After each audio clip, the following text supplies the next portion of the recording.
Welcome to the Macdownunder Podcast for all Australian Apple computer enthusiasts and collectors. Well, hello and welcome back. Episode 3 of the Macdownunder Podcast. I'm Justin. Thanks to everyone that's tuned in for our first 2 episodes. We're tweaking things based on the feedback we're receiving. Hopefully you saw that last week, and we're changing things up a bit this week as well.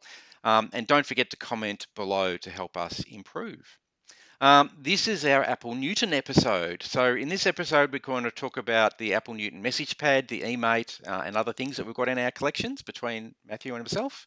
Current Newton tech on eBay and Marketplace, pretty much all the tech that's on eBay and Marketplace, and coming events in the Apple collecting area. So now to introduce my co-host, welcome back, Matt. It's been cold in Melbourne. How are you going, and what's it like down in the museum? G'day, Justin. Yeah, thanks for having me back here. It's great to be here. Actually, today in the museum, not too bad, although the temperature outside is continuing to challenge us.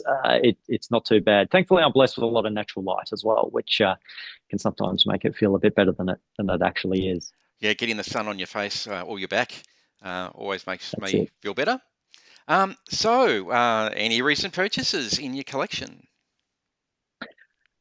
I don't have any recent purchases, but I do have actually a recent gift that was very generously given to me by a very lovely chap, and he's actually sitting right in front of me at the moment. So, Justin, I wanted to say thank you for this ADB mouse, which was one that I don't have in my collection, and it was very nice of you to pass one on, which has the slide retainer clip at the bottom.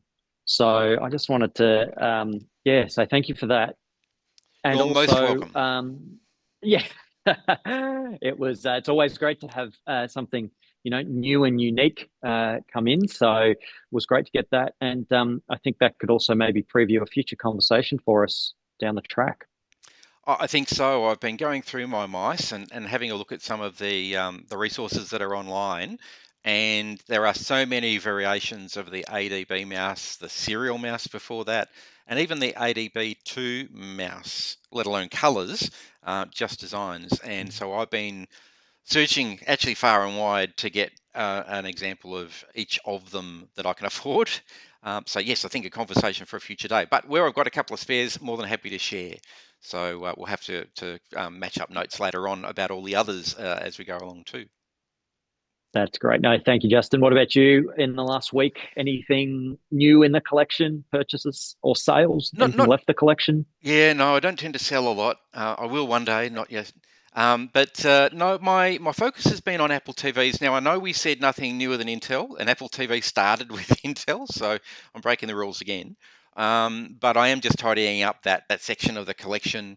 It turns out I've got 3 Apple TV version 3s, Gen 3s, but there are actually 2 Gen 3s, A1427 and A1469 from memory, and all 3 of them are the same. So I'm on the lookout for a A1427. Anyone got one? Let me know in the comments. So the Apple TV, I've had them since version 1 because I've been really into streaming and the idea of set-top boxes. We might talk about set-top boxes separately because I've got the original Apple set-top box that was a prototype. I've got one of those, and the Pippin. You might know. I've got videos linked to the channel about the Pippin. But we'll talk about that another day. But yes, focused on the Apple TV. Now, interestingly, Steve Jobs always described the Apple TV as a hobby product. And we've not really heard that change, even though they're spending, millions, if not billions of dollars on Apple TV product between the hardware, but particularly the Apple TV streaming service and movies, and the fact that the keynote from WWDC focused on the Formula One movie that they were about to launch, I think, in a couple of weeks. So I thought that was a bit of a segue for the Newton because when Steve came back to Apple in the mid-90s, he described the Newton as a dog. It was a bit slow, the original version. And he made some famous comments about every computer needs a keyboard, and of course the Newton didn't. Now he retracted that later on because, of course, the iPad was his big unveil one day, and it didn't have a keyboard either. Although they've subsequently made one, which is kind of interesting, that attaches the Magic Keyboard. And of course, Steve famously cancelled the project on his return in order to focus all the resources and funding on the Macintosh. So yeah, apparently Apple had been working on the Newton since 1987, going back into the history books. And I'll link it down in the description. But there's a video about the Apple Knowledge Navigator that was released in the same year, which was really telegraphing what they thought the Newton would become. And in fact, we're still not quite there yet with the iPad. The Knowledge Navigator looks like a 1980s version of a folding iPad, with a verbal exchange with an artificial intelligence agent, but not quite the one we've got yet with Siri and Apple Intelligence. So there's still a way to go. But obviously, a lot of the Newton technology made it into the iPad, the iPod Touch, and the iPhone.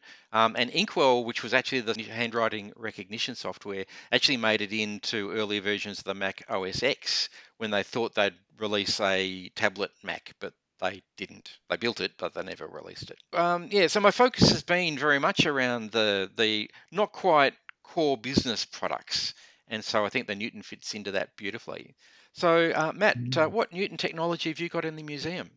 Yeah, well, I'm fortunate enough to have quite a few of the various Newton models in the collection here, and I'm also happy to say I've got a number of them which are boxed as well, which is cool. So I was lucky enough. In fact, one of the very early things that I purchased was, in fact, a boxed original MessagePad, which was one of the first things that I purchased when I started collecting Apple stuff more recently. So it was pretty cool, and I think I paid, say, I want to say like 50 to $80, not very much at all.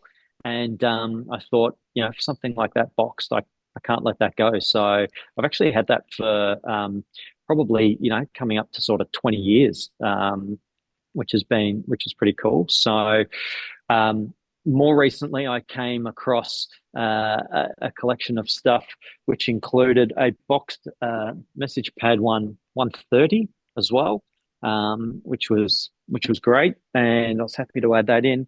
And it also came with a boxed MessagePad 2000. No, you got that the wrong way around. The MessagePad 2000 came with the 130. The 2000 is a fantastic machine. Yeah, no, it was one bundle of gear that I got off of Gumtree a few years back, and came with a whole heap of other boxed software for the Newton as well, which looked like it was sort of some of the stuff which pioneered the small box kind of form factor. If you've seen, I don't have any here to show at the moment, but if you've seen some of the boxed, box Newton stuff, it is just like the sort of small box form factor that we came to know with things like iWork and iLife a little further down the track. So I was delighted to be able to pick this all up from someone that had bought the stuff, didn't look like they really used it, bundled it all together. And then as a bonus, when they sent it down, they said, "Hey, we've got this old monitor if you want that as well. We'll send it to you if you like." And I said, "Absolutely." And when it arrived, it turned out to be the very first cinema display in the acrylic frame.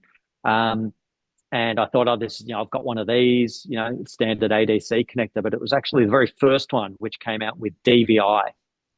So that was a nice bonus. So that Newton purchase ended up being quite delightful, for not just what I was expecting it to get, but what also I got as a bonus. Fantastic. And we're later on in our eBay and Marketplace finds, we've actually got a boxed Newton collection in one of the eBay finds, and it's quite different to your $50 purchase from 20 years ago. Yeah. Tell me, what are your experiences with using the Newton? Well, My experiences with using the Newton came a few years after the Newton had actually sort of existed. So around 2002, I had a colleague who I was working with. In fact, I'll say a friend of the museum, John, who I was working with at the time. Uh, he found a bundle of them at Cash Converters somewhere here in Melbourne. So I raced off and bought a bundle of eMates. These were for about $100 each, and I said, "Look, I'll help you recover some of that, and I'll buy one off you." And the the eMate was my introduction to the Newton platform, and I used it for school.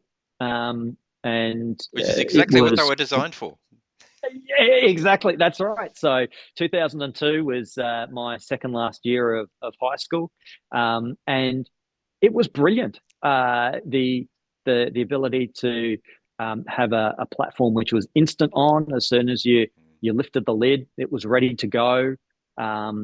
It was rugged, and I guess in one sense as well, it was distraction free because I couldn't do much else on it other than take some notes. So it was a brilliant device. I can remember walking up to the HP printer at school and using the infrared port to transfer my data across, so then I could print out my class notes as well. So incredibly practical, incredibly useful, and I was incredibly productive with it as well. And I was the last item I had to show was actually a not the one I bought, but a boxed eMate 300, which is here in the museum as well. I was really happy when I came across that a little while back from a gentleman in Queensland who was happy to see it head off to a great place. So the eMate 300 was really my only hands-on experience with using the Newton, but I have to say, made a great impression on me. And for the most part, it feels like the Newton stuff is a bit unloved, I reckon, these days. So I had a great experience with it. So, what about you, Justin? How was your experience with the Newton? Yeah, so I got my first MessagePad 110. I still have it, so there it is. Still working too. Hey.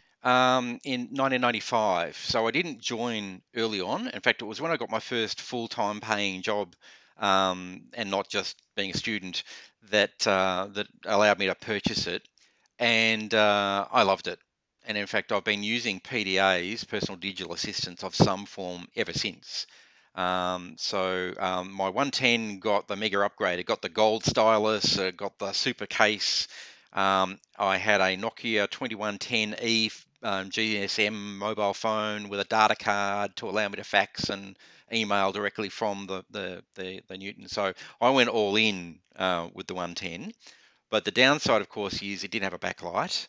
And so I did eventually upgrade to the 2000, which is why I said it's a great machine. That was my next one. It's here too, somewhere. There it is. So there's my eMate 2000 in all its glory. Also working. Had to charge the batteries up for the demo today, but with backlighting, a much faster processor, it was a dream. And I used it for everything, absolutely everything, as you described with the eMate in school. And I only really stopped using it when really the iPhone came out. I used other PDAs in between, but I was always using my Newton as my key sort of email and personal assistant. And then I started doing the collecting thing. So I got a clear Newton 110 as well, which is collectible. And then I found this rare beastie. I suspect I found it in Australia because I was unlikely to import it. But it is the original MessagePad, but right at the bottom it actually says Newton rather than MessagePad. So it was one of the earlier Cool. design prototypes. Now I'm not usually into prototypes, but I'm not going to say no when there's a cheap one nearby. I loved it, and the idea of the instant on, that was really the thing, because you could have your laptop, because I had a PowerBook, I think 3400 at the same time. I really went all out when I got that job, but it took time to boot up, and you had to have power generally. I mean, I know I had a battery, but you still wanted to back it up with some power. Whereas the Newton, as you said, you just flip it open, turn it on, and it's ready to go straight away. And I've really looked for that in our digital assistants in my work life as well as private life ever since. Because I was working in a job where I was on call, and being able to just roll over, pick up my device, and have it instantly on was an absolute bonus. And so I've loved them ever since. And so I've been doing a little bit of research just for our conversation today. So there's probably a couple of things I'd just like to call out. Even now, there's the Newton list that's available online. I think it's, as you say, it's probably losing a bit of love these days, but it's still there. And there's at least 3 significant Newton channels on Facebook, and I'm actually a member of all of them. I'm a bit of a loiterer. I don't tend to post much.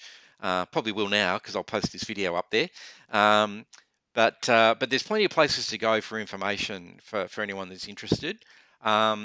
And if you've got a Newton and you're looking for upgrades, and again, we're going to talk about one of the sales where there's some damage to one of the Newtons. www.newtonsales.com is a US website. Now, I'd suggest you email them first to make sure that they're still alive, because I think they are a home-based organisation. But they were doing implants of new processors, upgrades of memory inside, like circuit level modifications. They did implants to remove the need for the dreaded dongles. So some people will remember you needed a dongle to connect your Newton to serial devices, your keyboard, and various other things. They've got a USB-C dongle adapter, and they've got an external connector I'm probably going to buy that does audio in and out, which the Newton doesn't do natively, USB-C, power in, a whole range of things. So anyway, newtonsales.com, good place to go. And I'm sure there's others. I just wasn't able to find them easily. And I think the other thing for people that are tuning in with us today, if you're interested in our conversation about the Newton, you need to go and watch the video Love Notes to Newton, which was made just prior to COVID. 1.5 hours. If you're into the Newton, it is the documentary to watch, with information from John Scully, the CEO of Apple, who actually commissioned it in the 90s in the end, actually got it over the line. Steve Capps and others that were heavily involved in its development paint a beautiful picture about how it came about, and unfortunately, its untimely demise. So I would suggest go and watch that. I haven't seen it, Justin. Well, I'd highly recommend it. I rewatched it again yesterday. It's available now free online on YouTube. We'll put a link down in the description. Please go and watch it. And so to anyone that's watching us today and tuning in today, did you use an Apple Newton or eMate or MessagePad? Let us know in the comments. And also, if you've got any requests for future topics for Matthew and I to discuss, please let us know in the comments as well. So on to the recent news in Apple collecting land. And I came across this brand new database for the Mac OS called Collector Studio. And you can see there by Roland. Only launched, I think, yesterday at the time of recording. And at the moment, it's a free download. I've had a quick play with it. I think it's got lots of promise. Had a bit of trouble with the color scheme, so I'm hoping there's a way to adjust that, but I couldn't work out how to do that. But it's a database system for Apple collectors to document their collections with lots of detail, look up on serial numbers and various other things. So that's my piece of news for the week. What do you think, Matt? Would you use something like that? I am very keen to check this out. Part of the interest I've got is actually building up the catalog of. I get a kick out of that, of the stuff that I've got here as well. So I work off a FileMaker database, which I built myself and refined over time. So if this has the opportunity to replace that, I'd love to see a little app produced that would allow me to keep everything in good order. So I'm really keen to check this out. So I'll link it in the description, but you can search for it on the App Store, the Mac App Store. Collector Studio, free and available this week. So we're mixing things up this episode. We've seen that people are interested in the events, so we thought we'd push it up in our schedule. So on to coming events. So WasFest, we mentioned last week, is on the way in New South Wales. Next episode is on the 20th, or next meeting is on the 26th of July. Again, it's held in a private home, so if you contact them on the website and register, you'll get the details there. Kansas Fest is coming up again. We mentioned it again for the last couple of weeks. It's an online event from the 18th to the 20th of July. The ticker is counting, so make sure you register for that. Also coming up on the 19th of July in Durham Allen College in Canberra is the Canberra Vintage Computer Exhibition of 2025, which we've spoken about a couple of weeks. The more I'm reading about it, Matt, the more I'm thinking we need to go, and maybe we need to take some Newton stuff. What do you think? That'd be cool. I've got some gear here. You've got some gear. Yep. That sounds good, Justin. I reckon we can make a day of it.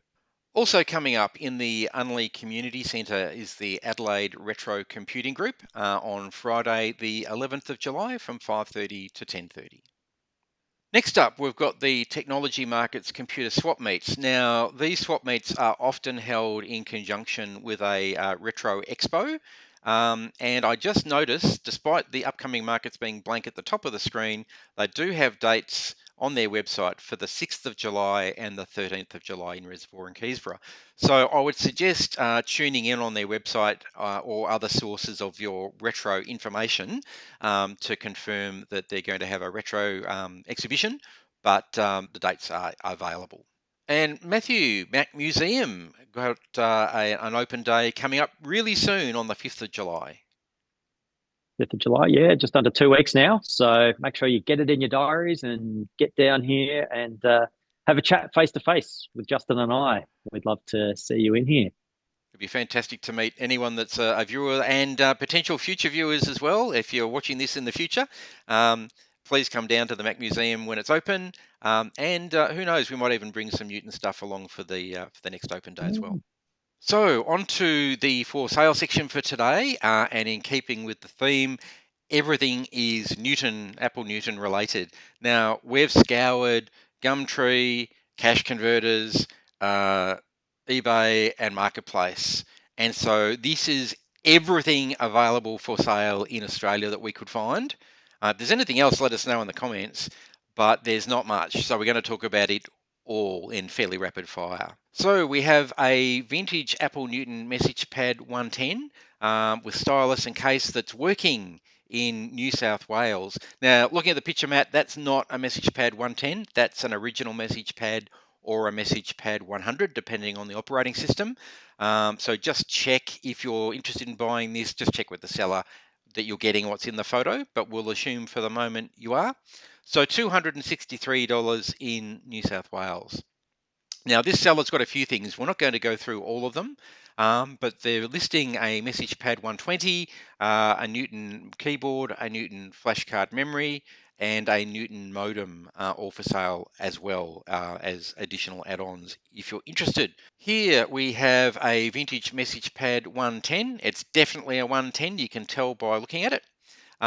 In stock in Geelong for $420. So some photos of it there, batteries, and the fact that it's working. So it is in fantastic nick, and just looking at the case, it's not suffering from the mange that a lot of the rubberized surfaces on the MessagePad suffered from. This one's looking in pretty good nick. Here we have a vintage Apple Newton MessagePad 120. It says i20, I think it was a typo, because it definitely is a 120 in the photo. Now, this one's listed as coming with a Wi-Fi card, and you can't actually see it in any of the photos. So just check if you're interested in that Wi-Fi card as well. This one's in South Australia for $1,100. Reasonably expensive compared to some of the others. Does look in good shape. And I guess my other comment would be about the Wi-Fi card. The PCM-CIA Wi-Fi cards of this era do not meet current security protocols. So if you're going to use it, you would need to use it at your own risk, I think. Matt, any thoughts about this particular marketplace find? I think to your point, yeah, don't do your internet banking over it. So if you get that far with Wi-Fi connectivity, but looks nice and clean. Yeah, price point Yeah. Are we there yet with Newtons? I'm not too sure. Okay, next up we have a Newton MessagePad 120. This one's for $300 in Melton. It does have a broken screen, which you can see there in the picture. Now, the ad is on eBay as a MessagePad 130. Clearly, it's a 120 from the photos. So again, you might just want to check with the seller that it is in fact the item that's in the photos that you're getting. But a MessagePad 130, broken screen, you might be able to get it replaced with the Newton store over in the US. They might be able to do repairs, newtonsales.com. So if you're interested in doing that, the next message pad we have is another MessagePad 130 with charging station. This one's only $150 from Queensland, but beware, as the seller has listed, it has intermittent operation. So apparently when they were getting it ready for sale, they had the batteries in and it worked. They swapped the batteries out for new batteries and then it didn't fire up again. So Newtons are known to have capacitor issues, so that could be the problem. So if you're technically inclined and interested in doing a bit of a deep dive under the hood at the circuit board, then this might be one for you. But just have a chat to the seller. The MessagePad 130 with charging station, intermittent operation from Queensland at $150. Okay, we're on to Look the at that. mother load of message pads. This one is listed as a MessagePad 110 with leather case, fax modem, battery pack recharger for $1,000 in the ACT in Canberra. In fact, it's not a MessagePad 110. Looking at that photo, it's an original MessagePad or MessagePad 100, again, depending on the operating system it's running. But even then, it's a good-looking unit, and everything is boxed. Great family photo there. What do you think, Matt? Now, you bought all of this for $50 20 years ago. Yeah, Good investment. that's great. Yes, I'll be delighted if that's the going rate for all this stuff. Seems like we've got a bit of an identity crisis with some of the labelings on some of these Newton listings, which is almost getting to the humorous stage. But no, this looks great. I love the box stuff. Having all the accessories there, someone's, you'd say to have kept all the boxes, they've probably looked after it quite nicely. It looks pretty clean. So, yeah, a great opportunity, I think, with this one. A little on the more expensive side, but yeah, looks great. Yeah, I've got to say, having a look at some of the overseas sales, because I've done that as well, it's on par for a complete boxed unit, and obviously you'd be paying shipping as well if you bought it in. So this one's local. It's in Canberra, ACT. As you can see there, there's the message pad in its box with the manuals. There's the charging brick, as well as the rechargeable battery pack. The fax is the little box in the middle that needs a AA battery as well. And then the leather carry case, which has got plenty of room for your Newton plus some accessories. You won't be able to get the charging pack in there, but you can get the modem in there, okay? So yeah, for $1,000, that's complete. If you're looking for a complete unit in box, this might be for you. On Marketplace, we've got the Apple Newton booklets and stylus for $20 in Eastern Victoria. So if you've bought a Newton or you have a Newton but you're missing the documentation, this might be a great opportunity. For $20, get this documentation plus a spare stylus. I can't work out whether that's a flat stylus from an original or the spindle stylus from the 110. It might be a spindle, can't quite tell from the photo, but you could always ask the seller. What do you think, Matt? Would you need any documentation?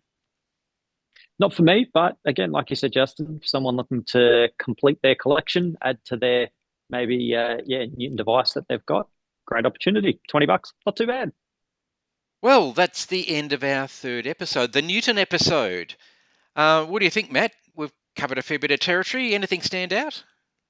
That was cool. No, I really enjoyed this discussion, Justin. Great to give the Newton a bit of time in the spotlight. Like I mentioned at the start, I think it's underappreciated. It's unloved.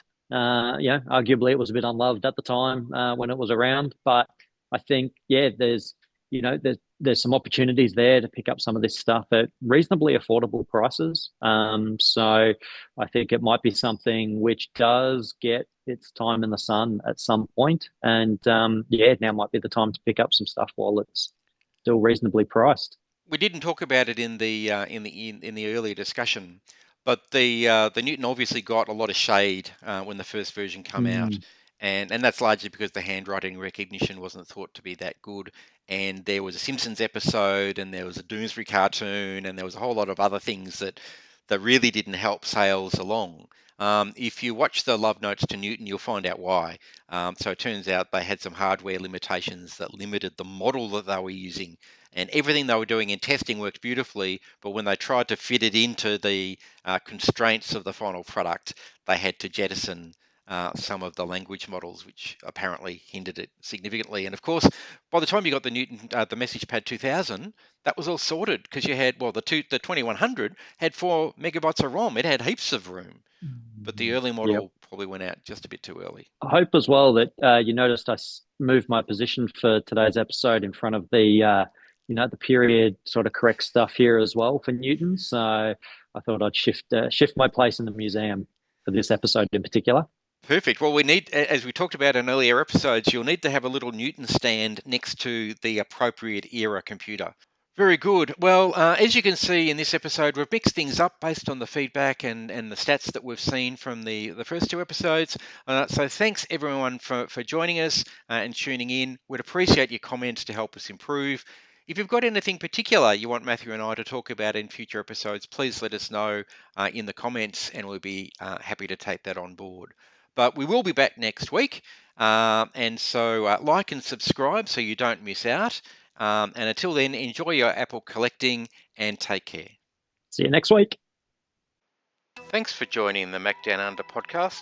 Don't forget to like and subscribe, and we'll see you again soon.